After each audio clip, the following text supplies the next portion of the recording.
सो hey guys, आज का जो पॉडकास्ट है उसके बारे में मैं बात करूँ उससे पहले मैं बताना चाहूँगा ट्रिलियस के बारे में, जो कि आज की वीडियो के स्पॉन्सर है।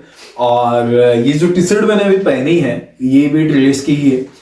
तो आज का जो पॉडकास्ट है वो है all about entrepreneurs who want to pursue their journey as a tech founders. अगर आप एआई, डीप टेक या फिर जनरेटिव एआई में कुछ स्टार्टअप करना चाहते हैं तो इन सब चीजों से रिलेट कर पाओगे अगर आप आज के पॉडकास्ट को ध्यान से सुनते हो।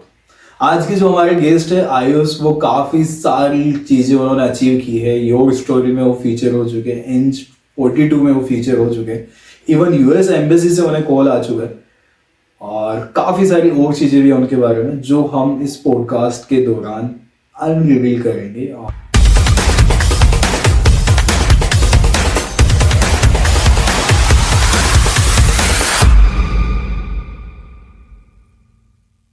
सो आयुष भाई, स्वागत है हमारे इस पॉडकास्ट के नए एपिसोड पे।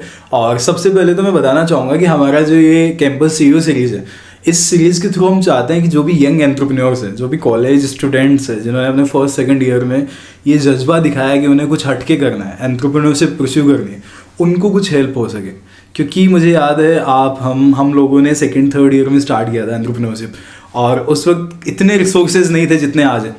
तो आज उन बच्चों की हेल्प हो सके, उन यंग एंटरप्रेन्योर्स की हेल्प हो सके, बस यही एक मोटिव है। और आज के जो भी सवाल होने वाले हैं वो इसी के आसपास होने वाले हैं। So thank you so much for coming on this very special podcast for us. बिल्कुल बिल्कुल, ये तो मेरे लिए एक बहुत प्राउड मोमेंट है कि मैं इसका पार्ट हो पा रहा हूँ, क्योंकि एक्चुअली में जो तुम कर रहे हो बिल्कुल ये काफ़ी बेनिफिशियल है। क्योंकि हमारे टाइम पर भी कुछ भी ऐसे हेल्प नहीं थी कि जिसको हम देखकर एक अपनी जर्नी में वो चेंजेस कर सके, वो एक्सपीरियंस को अपने अकॉर्डिंगली हेल्प ले सके। बट अब जो तुम कर रहे हो मे बी उससे काफ़ी हेल्प मिलेगी अब आगे वाले एंटरप्रेन्योर्स जो आ रहे होंगे। तो कुडोस टू यू, आपने इतना अच्छा इनिशिएटिव लिया और हम उसके पार्ट बन सके तो हमारे लिए काफ़ी अच्छी बात है। Thank you so much for such amazing appreciation. Start करते हैं कोडमेट से। बिल्कुल कि सबसे पहले तो आप ये बताइए कि कोडमेट है क्या, और एज एन स्टूडेंट या फिर एज एन यंग माइंड्स कोडमेट कैसे हेल्प कर सकता है? कोडमेट बिल्कुल लेमैन टर्म्स में जो बोले तो ये आपके साथ का एक प्रोग्रामर है जो आपको समझता है एग्जैक्टली कि कितना आपको आता है और कितना आपको ज़रूरत है हेल्प की। तो जहाँ पर भी आप स्टक होते हो प्रोग्रामिंग करते टाइम पे, वहाँ आपको हेल्प करता है। तो अगर आपको कोड में आपके एरर्स आ रहे हैं तो वो आपके समझ के आपके हेल्प करेगा कि कैसे उस एरर्स को आप फिक्स कर सकते हो। साथ साथ एरर फिक्स करते टाइम आपको लर्निंग भी करेगा कि कॉन्सेप्ट्स, अगर आप बिल्कुल स्टूडेंट हो, आपको प्रोग्रामिंग भी इतनी अच्छी नहीं आती, आप सीखना चाहते हो, तो आपको कॉन्सेप्ट सिखाएगा क्या क्या उसको करने के लिए क्या क्या कॉन्सेप्ट्स की ज़रूरत है आपको। तो it's more of a learning and getting the work done. This is what Codemate is. It's like an AI pair programmer जो हम बोलते हैं, because everything is run by artificial intelligence at the back end. तो आपका साथ में code करने के लिए आपको हेल्प करता है, आपको कोड लिखने में, आपके कोड की गलतियां सही करने में, और कोड को इंडस्ट्री लेवल पे कैसे लिख सकते हैं वो चेंजेस करने में, तीनों एरियाज में आपको हेल्प करता है। करेक्ट। तो यहाँ पे एक और सवाल आता है, लाइक आज के टाइम पे जनरेटिव एआई और एआई काफ़ी ज़्यादा चल रहा है। तो जब भी कोडमेट याद आता है तो एक चीज़ आती है कि चैट जीपीटी से भी तो सेम काम किया जा सकता है। बिल्कुल बिल्कुल। तो ये जानना था कि like Codemate is how different from ChatGPT. सही बात है। चैट जीपीटी से पहले हमारा ये लॉन्च हुआ था कोडमेट, बट बिल्कुल चैट जीपीटी आने के बाद अवेयरनेस काफ़ी बढ़ गई। लोगों को एक्चुअली में पता लगने लगा कि एआई से कोड कितने अच्छे से लिखा जा सकता है एंड सॉफ्टवेयर डेवलपमेंट में एआई का कितना बड़ा रोल है। ये अवेयरनेस क्रिएट हुई हमारे ऑडियंस को। तो इससे हम कैसे डिफ्रेंशिएट करते हैं, क्योंकि चैट जीपीटी एक जनरल पर्पस टूल है जो कोडिंग के लिए यूज़ हो सकता है बट सिर्फ कोडिंग के लिए नहीं बना है। तो उसमें एक लिमिटेशंस है कि उसकी साइज कितना आप उसमें इनपुट दे सकते हो। अब कोड की मैं बात करूं, मैं टेक्स्ट, वीडियो, इमेज, इन सब डोमेन्स में नहीं बताना चाहता कि जिसकी हम काम कर रहे हैं। बिल्कुल सॉफ्टवेयर डेवलपमेंट्स में कोड में मैं बताऊंगा एग्जांपल देके। कोड में हमारा एक छोटा टेक्स्ट नहीं होता सिर्फ कि हमने कॉपी पेस्ट कर लिया एक पैराग्राफ और हमें उसके बारे में आंसर्स जानने होंगे। कोड में हमारे पास 100 फाइल्स होंगे और हर एक फाइल के अंदर हजारों लाइन ऑफ कोड होंगे। तो एक पॉसिबल नहीं हो पाता हमारे लिए कि एक एक लाइन ऑफ कोड हम चैट जीपीटी के अंदर पेस्ट करें और उसका आंसर्स लें। और अगर हम पूरी इन्फॉर्मेशन नहीं देते हैं तो हमेशा AI का लिमिटेशन है कि अगर उसको, वो किसी की भी लिमिटेशन है कि अगर हमें उसकी पूरी नॉलेज नहीं होगी तो हम उसके बारे में कुछ भी चीज हेल्प नहीं कर पाएंगे। तो यही प्रॉब्लम को सॉल्व कोडमेट कर रहा है कि कॉन्टेक्स्ट अवेयरनेस, हम एक टर्म उसको यूज करते हैं कि कितनी नॉलेज है AI को आप जिस वर्क में कर रहे हो काम। तो आपकी ओवरऑल कॉन्टेक्स्ट अवेयरनेस सॉल्व करता है कि आपको कोड बेस कॉपी पेस्ट करने की जरूरत नहीं है, आप सिंपली कनेक्ट कर सकते हो ना सिर्फ एक कोड बेस को, मल्टीपल कोड बेस भी अगर आप वर्क कर रहे हो, क्योंकि हम जब पूरे फुल स्टैक डेवलपमेंट की बात करते हैं तो उसके अंदर फ्रंट एंड कोड भी होता है, बैक एंड कोड भी होता है, डेवऑप्स भी होता है। तो different code structures along with documentation जो हम अगर रेफर कर रहे हो, तो डिफरेंट नॉलेज बेस जो हम रेफर कर रहे हैं अब सॉफ्टवेयर बनाने के लिए, आप कनेक्ट कर सकते हो और उसके ऊपर आप इंटरैक्ट कर सकते हो। ये कोडमेट है। तो thank you so much. Like ये चीज़ क्लियर हुई, बट यहाँ पे ही फिर अगला सवाल ये आता है कि यार चलो ठीक है, कोडमेट ये है, तो क्या कोडमेट आपको हेल्प करता है लाइव प्रोग्रामिंग में सारी चीज़ें सॉल्व करने के लिए? करेक्ट, बिल्कुल रियल टाइम बेसिस पे होता है। तो जैसे आप कोड करते रहते हो, उसमें जो आपके एरर्स आते हैं तो उसको वो हाईलाइट करता है और वहीं पे आपको पिन पॉइंट करता है। आप वहीं पर ही extension, exactly as an extension आप उसको अपने IDE के अंदर इंस्टॉल कर सकते हो। और तो जैसे जैसे आपके एरर्स आते हैं, आप with the click of a button उसको रिव्यू कर सकते हो कि जो मैंने कोड लिखा है क्या वो बेस्ट है इंडस्ट्री प्रैक्टिसेस की तरफ से, या फिर उसमें कुछ इंप्रूवमेंट मैं इसमें कर सकता हूँ। तो हमारे मॉडल्स, हमारे एल्गोरिथम्स उसको समझते हैं एग्जैक्टली कि आप क्या बना रहे हो, किस कॉन्टेक्स्ट में बना रहे हो, एंड उसमें क्या मॉडिफिकेशंस नीडेड है, उसको वो सजेस्ट करते हैं इनसाइड ऑफ IDE इटसेल्फ। तो उसके चेंजेस के हिसाब से आप अपने कोड में चेंजेस करके उसको फिर से आप रिव्यू और उसमें डीबग कर सकते हो कुछ एरर्स अगर आपके आ रहे होंगे तो लाइक विद टाइम आपका जो मॉडल है वो एडवांस होता जाता है और बिल्कुल मच बेटर होता जाता है। बिल्कुल, हम इसके अंदर रीइंफोर्समेंट लर्निंग लगा रखी है। तो हम जब भी कोई रिस्पांस देते हैं तो उसके नीचे एक थम्स अप थम्स डाउन का सिंपल, जैसे ChatGPT एक है फीचर, तो ये बहुत कॉमन चीज है AI में। रीइंफोर्समेंट लर्निंग का कॉन्सेप्ट होता है कि जो रिस्पॉन्स आ रहे हैं आप उसको गाइड कर सकते हो कि ये आपके अकॉर्डिंग ये सही रिस्पॉन्स था, गलत रिस्पॉन्स था। तो जो आप रिस्पॉन्स दे रहे हो उसके बेसिस पे AI लर्न करता है कि ये गलत रिस्पॉन्स है, तो नेक्स्ट टाइम अगर कुछ सेम यूजर अगर सेम चीजें पूछ रहा है तो उसको फिर वो उसको करेक्ट करके रिस्पॉन्स देता है। तो वो सेल्फ लर्निंग हमने अडॉप्ट कर रखी है। परफेक्ट। तो आपने कहा कि ChatGPT से पहले से आप ऑपरेट कर रहे हो। बिल्कुल। तो कहाँ से आई इंस्पिरेशन ये सब की? तो यार इंस्पिरेशन तो यार अपना था, कॉलेज से स्टार्ट कर दिया था। तो काफ़ी हैकाथॉन्स वगैरह में पार्ट लेते थे और खुद से प्रोजेक्ट बनाते थे। एक टाइप का बिल्डर माइंडसेट था, मतलब जो ये तो सेकंड ईयर से थोड़ा बिल्डअप हो गया था कि जब कोविड आया था तो बहुत टाइम था अपने पास, क्या करें, तो थोड़ी सीख ली, वेब डेवलपमेंट सीख ली, फिर ऐप डेवलपमेंट सीख ली, फिर फ्रीलांसिंग करी। तो मतलब प्रोजेक्ट्स बनाते रहे। तो एक कोडमेट भी एक प्रोजेक्ट था जिसको मैंने एक हैकाथॉन में बनाया था। तो बस एक डिफरेंस था कि इस प्रोजेक्ट को मैंने जब भेजा था अपने दोस्तों की, मेरा था कि जब भी मैं कुछ बनाता था शोकेस करता था कि मतलब कि मैं चाहता था कि मुझे वैलिडेशन मिले जो एक्चुअली में बनाया वो क्या एक वैल्यूएबल है या फिर सिर्फ एक मतलब एक प्रोजेक्ट की तरह ही रह सकता है। तो इससे वैलिडेशन पॉइंट ऑफ व्यू से मैंने भी ये भी बाकी प्रोजेक्ट की तरह अपने फ्रेंड्स को दिखाया, अपनी कम्युनिटीज में भेजा। तो इसके जो मैंने भेजा, क्योंकि मेरी कम्युनिटी में भी डेवलपर्स थे, तो उनके एंड से एक पॉजिटिव रिस्पॉन्स आया, क्योंकि उस टाइम पर कोई ऐसा टूल नहीं था जो आपकी एरर्स फिक्सिंग में हेल्प कर सके, जो आपको डॉक्यूमेंटेशन लिखवा सके आपको। तो ये मुझे अराउंड लाइक फर्स्ट वीक जब हमने लॉन्च करा था, 1 वीक 2 वीक्स के अंदर मैक्सिमम हमारे 1500 डाउनलोड्स हो गए थे। तो 1500 डाउनलोड्स उस टाइम मतलब इतना बड़ा नंबर नहीं है, पर मेरे लिए काफी सेटिस्फैक्टरी था क्योंकि मैं इस तरीके से देख ही नहीं रहा था। मेरे लिए तो सिर्फ हैकाथॉन प्रोजेक्ट था। तो ये इंस्पिरेशन मेरे को यहाँ से आया कि अगर इतना मैं जो 2 दिन के एफर्ट्स मारे थे, 2 दिन के एफर्ट्स में मैं अगर एक्चुअली में वैल्यू क्रिएट कर पा रहा हूँ, 1500 लोग मुझे एटलीस्ट देख पा रहे हैं कि हाँ कुछ ना कुछ पोटेंशियल होगा, डाउनलोड कर पा रहे हैं। मैं ये नहीं बात करूंगा कि कितना यूज करा उन्होंने, क्योंकि इतना पोटेंशियल नहीं था कि वो रेगुलरली उसको यूज करें, बट एटलीस्ट उन्होंने डाउनलोड करा, एफर्ट करा कि ये कुछ नया है, इसको ट्राई करते हैं। तो मे बी अगर मैं उसमें पूरा फुल इन करके एफर्ट्स दूंगा तो मैं एक्चुअली में कुछ वैल्यू क्रिएट कर सकता हूँ, जो प्रॉब्लम सॉल्व कर सकता हूँ, जो मे बी वो देख पा रहे हो कि इससे सॉल्व हो रही हो। तो ये एक छोटा सा इंस्पिरेशन मुझे वहां से मिला था। बाकी वैलिडेशन होता रहा यूजर से बात करते रहते, एंड मैंने फिर देखा कि एक्चुअली में प्रॉब्लम है रूट लेवल पे, तो उसको सॉल्व करना इंपॉर्टेंट है, एंड जो करंट टूल्स हैं वो नहीं कर रहे हैं, तो कोई ना कोई तो करेगा ही। तो हमने स्टार्ट कर दिया। परफेक्ट। तो लाइक पहली बार जब आपने स्टार्ट किया तो उसके बाद से आज तक हम देखते आए हैं कि आयुष भाई आप अकेले सिंगल फाउंडर हो। तो बस यही जानना था कि एज ए सिंगल फाउंडर, क्योंकि मैं जैसे अर्बन बायोटिक्स की बात करूँ तो हम 3 लोग हैं जो कंसिस्टेंटली साथ में मिलके काम करते हैं, अलग अलग हमारी डोमेन्स है। तो ये जानना था कि यार अकेला बंदा क्या सारी चीज़ें संभाल सकता है? वो संभाल सकता है तो वो कैसे मैनेज करता है? क्योंकि एज ए कॉलेज स्टूडेंट आज सबसे बड़ी प्रॉब्लम आती है वो टीम की आती है कि टीम कैसे बिल्ड करें। तो अगर आपके पास आइडिया, स्ट्रॉन्ग आइडिया है और आपको कूदना है और आपके पास टीम नहीं है, तो वो कैसे एग्जीक्यूट कर सकता है?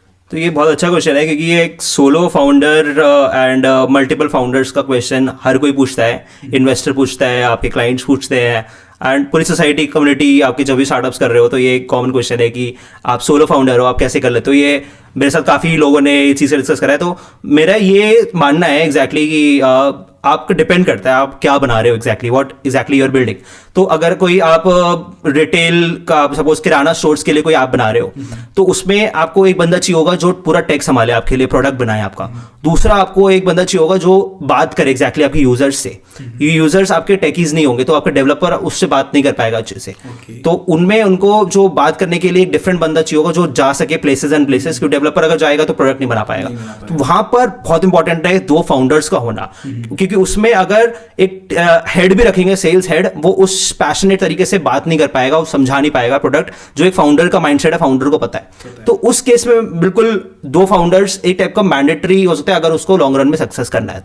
तो ये एक वहां पे बोल सकते हैं. अब जैसे अब अपनी एग्जांपल लूं मैं, तो मैं जो बना रहा हूं, मैं ये डेवलपर्स के लिए ही बना रहा हूं और मैं खुद भी एक डेवलपर हूं.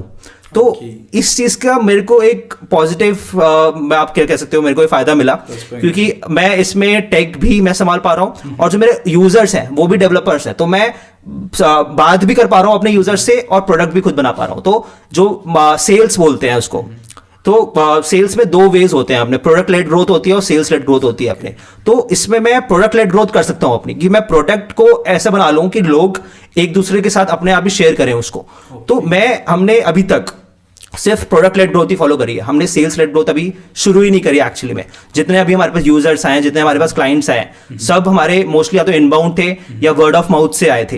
तो ये चीज मेरे एंड पे अभी तक पॉजिटिव रही, बट मैं ये नहीं कहूंगा कि मुझे आगे तक मुझे कोई को फाउंडर की जरूरत नहीं पड़ेगी. मे बी हम थोड़ा और ग्रो करेंगे तो हम भी, मतलब मैं भी लेके को फाउंडर को लेकर आऊंगा अपने साथ. बट मेरे लिए एक, मुझे ऐसा लगा था कि एक ऐसा मैंडेटरी चीज नहीं है कि अगर मेरे पास को फाउंडर नहीं होगा तो मैं शुरू नहीं कर पाऊंगा, क्योंकि मेरे डोमेन में इतना जरूरी नहीं था कि मैं अगर मैं नॉन टेक वाला होता तब यस बिल्कुल मुझे एक को फाउंडर की जरूरत होती जो मेरा टेक बना सके, क्योंकि मैं खुद एक टेक था, मैं खुद एक डेवलपर था. तो मैंने अपना पूरा प्रोटोटाइप, फर्स्टली MVP, जो पेइंग क्लाइंट्स भी जब तक आ रहे थे तब तक पूरा मैंने खुद बनाया था. कोई भी मैंने हायर नहीं करा था किसी को. मेरा फर्स्ट हायर तब हुआ था जब मेरे पेइंग क्लाइंट्स आने लग गए थे, जब मुझे लगा था कि हाँ मुझे यूजर्स से ज्यादा बात करनी पड़ेगी, तो मैं मे बी टेक में इतना फुली कमिटमेंट की तरह से मैं नहीं कर पाऊंगा. तो एक हेल्पिंग हैंड की वजह से मैंने अपना फर्स्ट इंजीनियर हायर करा था अपने कोडमेट में. तो यही चीज था अभी तक हमने जो फॉलो किया था. मोस्टली डेवलपर्स ही हैं अपने टीम में. There is only 1 marketing guy which we have hired till now. तो अभी तक इतना ऐसा रिक्वायरमेंट नहीं है. तो सोलो फाउंडर का इतना मुझे फर्क नहीं पड़ा कि सोलो फाउंडर, क्योंकि मैं अभी मुझे सेल्स करनी है तो I can hire CXO something which can handle my sales. तो हाँ, बट गोइंग आगे तक में जब कंपनी बड़ी होती है तो डेफिनेटली आपको मल्टीपल फाउंडर्स की जरूरत होती है जो आपके लीडरशिप रोल्स को संभाल पाए. तो मे बी यस हम भी करेंगे वो चीज़. Thank you.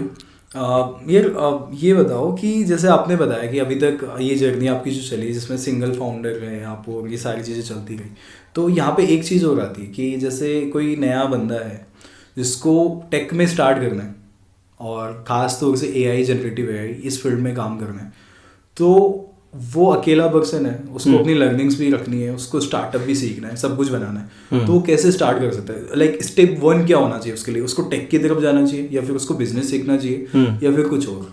तो जिनको AI स्टार्टअप में बनाना है, because like generative AI boom में है अभी, तो अब सब काफ़ी लोग AI स्टार्टअप्स बनाना चाहते हैं, तो उनके लिए अब काफ़ी ईजियर हो गया है. मतलब AI स्टार्टअप बनाना है तो उसको, आपको अगर AI की नॉलेज नहीं है आपके में, तब भी अब बहुत सारी कंपनीज है, जैसे OpenAI तो है सबसे बड़ी कंपनी है जो आपको मशीन लर्निंग मॉडल जो आपके हैं आपको खुद बना के एज एन API देती है. तो उसमें आपको मॉडल्स बनाने की टेंशन नहीं लेनी, आपको सिर्फ उसकी API है. तो API कॉलिंग एक बहुत ही छोटी चीज है जिसमें इजीली आप सीख सकते हो कैसे API कॉल करी जाती है. तो आप सिंपली API कॉल करके अपने प्रोडक्ट के अंदर इंटीग्रेट करके आप उसको AI इनेबल्ड बना सकते हैं, क्योंकि जो आपका AI वाला डोमेन था वो सब OpenAI संभालेगी. मॉडल्स की ट्रेनिंग करनी है, मॉडल्स का वर्जन करना, आपको उसकी सरदर्दी लेनी नहीं है, आपको सिर्फ उनकी API कॉल करनी है और टाइम टू टाइम उसमें अपडेट्स भी OpenAI कर देगी.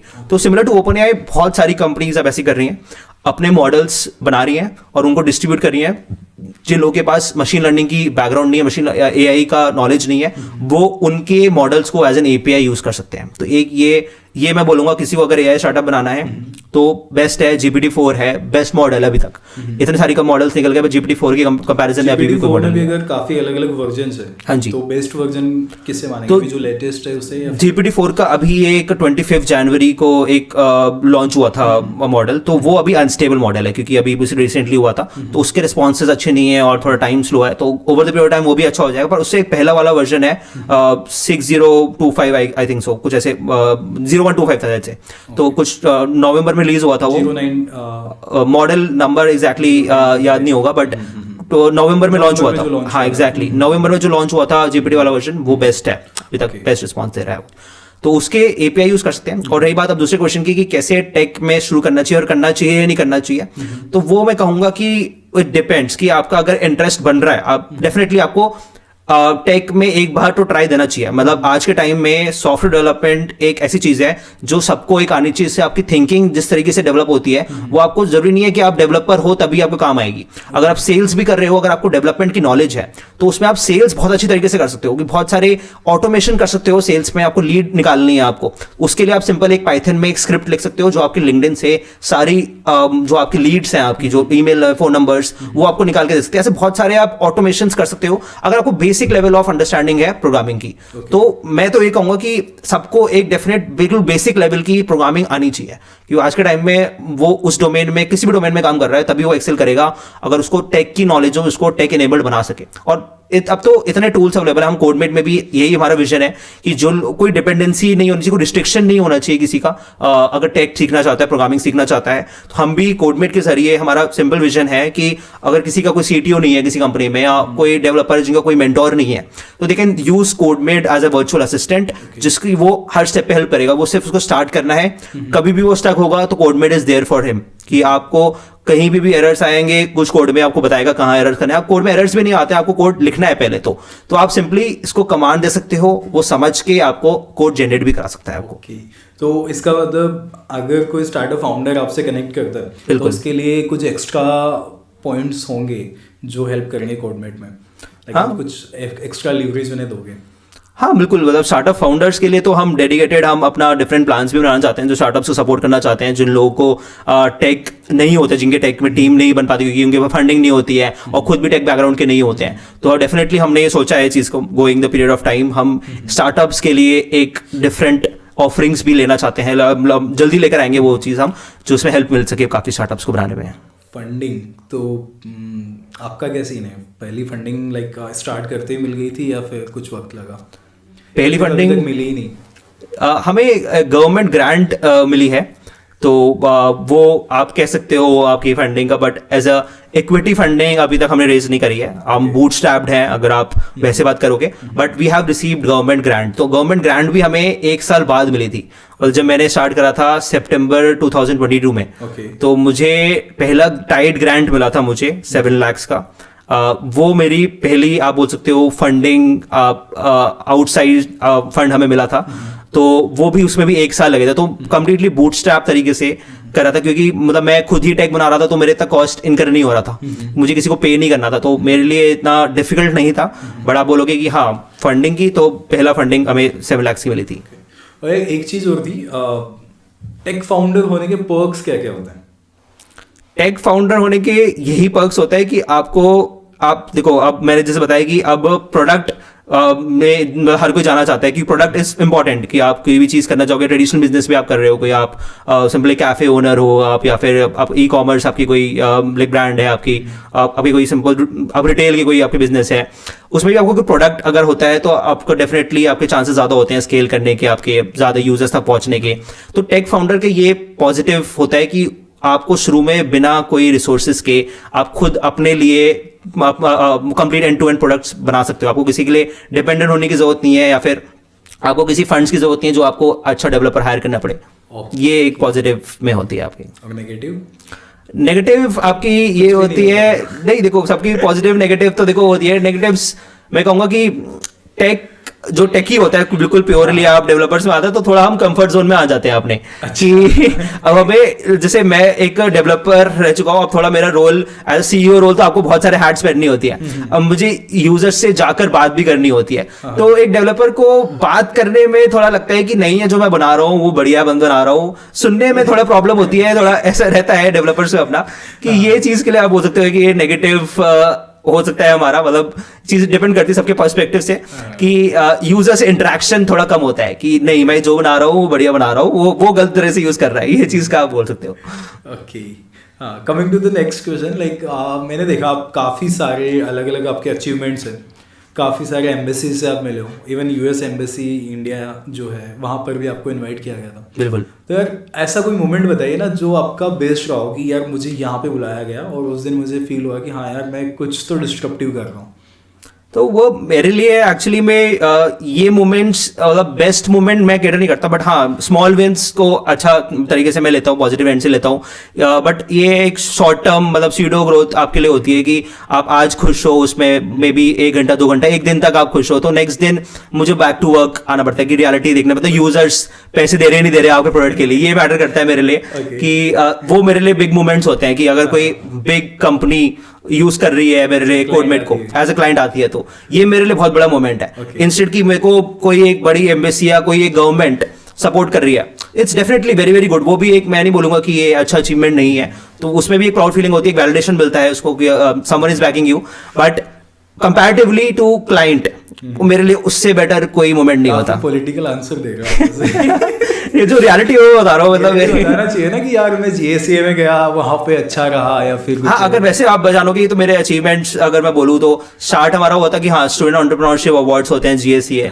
वो मेरे को सबसे पहला उसमें मुझे अवार्ड मिला था, वहाँ पे जयपुर में एक अवार्ड हुआ था जीएससीए जयपुर, वहां से फर्स्ट मिला था। जीएससीए में मैं कंप्लीटली मतलब 2-3 रीजन से मैं जीता था, बैंगलोर से मैं रिसेंटली जीएससीए बैंगलोर से जीता था, तो जीएससीए कॉम्पिटिशंस मैंने जीते हैं। भी लाइक आप जीएससीए नेशनल फाइनलिस्ट, हाँ जीएससीए में हम इस बार नेशनल फाइनलिस्ट है, वन ऑफ द 8 स्टार्टअप्स, अभी हम कम्पीट करेंगे ऑन द नेशनल लेवल, अब नेक्स्ट फिर हम ग्लोबल स्टेज पे जाने का मौका हमें एक मिलेगा, तो ये चीज़ है। अपार्ट फ्रॉम दैट एम्बेसीज का आपने बताया था, यूएस एम्बेसी एक उनका स्टार्टअप का खुद का प्रोग्राम होता है, तो बहुत सिलेक्टिव कोहोर्ट वो रन करते हैं, जो हमें उन्हीं के जो यूएस के जो टॉप लीडर्स होते हैं उनको इन्वाइट करके वो हमें मेंटोर करते हैं और हमें गाइड करते हैं और हमें बिजनेस कनेक्ट दिलाने में हेल्प करते हैं यूएस में अगर आपको एंटर करना हो तो यूएस एम्बेसी हमें वो सपोर्ट कर, यूएस एम्बेसी हमें बैक कर रही है already, and apart from Ethiopia embassy और डिफरेंट टाइप ऑफ एम्बेसीज को हमें कनेक्ट्स मिले हैं, क्योंकि हमारे नेटवर्क से हम इकोसिस्टम में जो है, अब आईआईटी कानपुर, हमें आईआईटी रुड़की, इन सब से हमें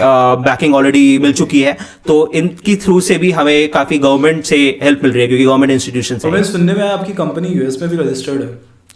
यूएस में अभी प्रोसेस में है, हम यूएस में ऑलरेडी मार्केट है, मतलब ये चीज हम ग्लोबली जाना चाहते हैं। यंग एंटरप्रेन्योर अगर स्टार्ट कोई कर रहा है, हाँ जी, और काफी लोगों को लगता है कि उससे कंपनी अपनी एंटिटी यूएस में रजिस्टर करानी चाहिए या फिर सिंगापुर में करानी चाहिए, in case of crypto and generative and all, बिल्कुल, तो क्या वो हेल्पफुल होता है या फिर डे वन पे अपन को इंडिया में रजिस्टर करके काम करना चाहिए? वो बहुत ही देखो डिपेंड करता है आपका किस टाइप ऑफ बिजनेस है आपका, क्योंकि इसमें आपको लॉज का काफी देखना होता है, लीगल एक एंगल आ जाता है इसके अंदर, क्योंकि हर कंट्री के डिफरेंट लॉज हैं डिफरेंट टाइप ऑफ स्टार्टअप्स के लिए। सिर्फ स्टार्टअप की बात भी नहीं करूंगा, जैसे आपने बताया अभी क्रिप्टो से रिलेटेड, क्रिप्टो के लॉज अलग होंगे अगर आप किसी और का टाइप ऑफ बिजनेस कर रहे हो, तो बिजनेस पे डिपेंड करता है टाइप ऑफ बिजनेस क्या है आपका, और दूसरी बात आपको उस कंट्री में आपका बिजनेस बन सकता है नहीं बन सकता, आपको ग्लोबली जाना है या फिर उस कंट्री में बिजनेस करना है नहीं करना, वो चीज पे बहुत डिपेंड करता है। जैसे हमारा प्रोडक्ट की बात करें तो हमारा ग्लोबल मार्केट है, हमारा यूएस में भी बहुत बड़ा मार्केट है हमारा, डेफिनेटली यूएस में one of the biggest market is in US हमारा जो है, तो इसलिए हमारा एक है, तो हम इसलिए यूएस में एंटिटी खोलने से हमें काफी हेल्प मिलेगा हमारे क्लाइंट्स को, अगर हम जब केटर कर रहे होंगे तो उनमें अगर यूएस एंटिटी होती है, यूएस की कंपनी होती है, तो एक सेंस ऑफ वैलिडेशन मिल जाता है उनको, सेंस ऑफ क्रेडिबिलिटी मिल जाती है, तो वो चीज में भी हेल्प करेगा। Apart from that investors easily mill, exactly, investors की बात जो मैं कर रहा था, इन्वेस्टर्स एक्सेसिबल ज्यादा अच्छे से हो पाते हैं, बट अब इंडिया में भी काफी फंडिंग हो रही है, इंडिया की गवर्नमेंट भी काफी सपोर्ट कर रही है, इट्स नॉट दैट कि इंडिया में फंडिंग नहीं है, ये चीज मैं बिल्कुल ही बोलूंगा, बट डिपेंड करता है आपको किस टाइप ऑफ बिजनेस है, आपको कहाँ ग्लोबली जाना है नहीं जाना, तो उस बेसिस पे डेफिनेटली आपको चॉइस लेनी चाहिए। Okay, perfect. और अगर एक नए एंटरप्रेन्योर जो स्टार्ट करना चाह रहे हैं in this field of technology, yes, तो कुछ गाइडेंस या फिर कुछ ऐसी चीज़ें कि भाई ये गलती मत करना, या फिर इस तरह से काम करना आपको ज़्यादा फायदा होगा। बिल्कुल, मैं एक ही गाइडेंस देता हूँ सबको, जो भी टेक के पीपल होते हैं, जो बनाते हैं प्रोडक्ट अपना बना रहे होते हैं, कि जितना भी टाइम तुम ले रहे हो MVP में, जितना टाइम तुमने सोचा उसको डिफरेंट पार्ट्स में डिवाइड कर दो। सपोज तुमने सोचा है कि मैं 1 महीने में लॉन्च करूंगा अपना पहला प्रोडक्ट का वर्जन, उसको भी तुम 5 पार्ट में डिवाइड कर दो। 1 वीक में या मैक्सिमम 3 to 4 डेज में उसको पहला वर्जन लॉन्च कर दो। जितना बेकार हो, बस बेसिकली आपका जो आप एक कोई भी फीचर, आप ऐसे नहीं 4 फीचर सोच रहे हो, कोई भी एक फीचर जो आपकी प्रॉब्लम को कैटर कर रहा है, उसको एक बेसिक तरीके से, मिनिमम वायबल प्रोडक्ट जो हम बोलते हैं, बिल्कुल बेसिक तरीके से कस्टमर के हाथ में दे दो। अब कस्टमर के फीडबैक के अकॉर्डिंग तुम आगे के वर्जन्स डिजाइन करो, आगे के आइटरेशंस डिफाइन करो, ना कि खुद की थिंकिंग कम लगाओ और कस्टमर के फीडबैक से ज्यादा आइटरेशन करो। ये एक मैं फीडबैक लूंगा जो मैंने भी स्टार्टिंग में देखा था अपना प्रोडक्ट को लेकर। मतलब पहला वर्जन तो मैंने चल 2 दिन में कराया था, पर उसके बाद जो मैंने आइटरेशंस करा था, तो मैं खुद से पहले बहुत टाइम ब्रेनस्टॉर्म कर रहा था, सोच रहा था, फिर रिलीज करा था। बहुत बार मैंने देखा कि कस्टमर ने तो वो प्रोडक्ट फीचर यूज ही नहीं करा, जिसको बनाने में मैंने 2 महीने लगा दिए, कंज्यूमर को वो प्रोडक्ट फीचर पसंद ही नहीं आया, उसने बिल्कुल भी यूज नहीं करा, तो मेरे लिए वो 2 महीने वेस्ट हो गए। और फीडबैक लेने का बेस्ट प्लेटफॉर्म क्या हो सकता है किसी भी टेक प्रोडक्ट का? फीडबैक लेने का बहुत सारे एक चैनल्स, मार्केट प्लेसेस है, तो उसको जैसे प्रोडक्ट हंट एक बहुत अच्छा प्लेटफॉर्म है जहाँ पे सारे प्रोडक्ट्स लिस्ट आउट होते हैं, तो एक बेस्ट प्लेटफॉर्म है। प्रोडक्ट हंट पे आप लॉन्च करो, आपको बहुत अच्छा फीडबैक मिलेगा और रियल फीडबैक मिलेगा। और ऐसे अगर आपको एप्सुमो है, एप्सुमो से भी काफी अच्छा वैलिडेशन। एप्सुमो एक US की कंपनी है जहाँ पे आप लाइफ टाइम डील रन कर सकते हो, तो आप स्मॉलर ड्यूरेशन 15 डेज 30 डेज के लिए भी अपनी एक डील लॉन्च कर सकते हो। तो उसमें कैपिटल भी आपको मिल रहा है और आपको फीडबैक और वैलिडेशन भी मिल रहा है कि आपका प्रोडक्ट चल सकता है नहीं चल सकता, कोई रेडी होगा उसके पे करने को या नहीं। तो ये 2 प्लेटफॉर्म बहुत इंपॉर्टेंट है। ओके, तो प्रोडक्ट हंट और AppSumo. Yes, okay, perfect. Thank you so much. काफ़ी सारी बातें हुई और काफ़ी सारी बातें छूट भी गई, आई नो। और ये पॉडकास्ट उन सीरियस एंटरप्रेन्योर्स के लिए था जो टेक एंटरप्रेन्योर्स है या फिर टेक एंटरप्रेन्योरशिप परस्यू करना चाहते हैं। बिल्कुल। तो इसलिए इसको शॉर्ट और सिंपल रखा। हाँ, काफ़ी सारे सवाल आने वाले हैं कमेंट सेक्शन में, मुझे पता है। तो ऐसा कोई जरिया बताइए जिससे कि हमारे जो व्यूअर्स है या फिर जो भी लोग हमें फॉलो करते हैं, हमारे चैनल को देखते हैं या फिर आपके इस पॉडकास्ट को देखते हैं, वो आपसे कनेक्ट हो सके और कोई गाइडेंस अगर उन्हें चाहिए हो तो इजीली सीख कर सके। बिल्कुल, मैं लिंक्डइन और ट्विटर दोनों टाइम पे, अब दोनों प्लेटफॉर्म पे अवेलेबल हूँ, आप उससे कनेक्ट कर सकते हो। एंड कुछ भी आपको डाउट्स हैं, I will be ready to help you guys. आपकी लिंक्डइन और वो हम कमेंट में या फिर नीचे जो डिस्क्रिप्शन है उसमें शेयर कर देंगे। बिल्कुल आप कर सकते हैं उसको। Perfect. And thank you so much once again आपके इस कीमती वक्त के लिए। एंड बिल्कुल, थैंक्स टू यू। फ्लाइट का टाइम हो रहा है तो थैंक्स टू यू मुझे इनवाइट करने के लिए आपके पॉडकास्ट में। या थैंक यू सो मच। या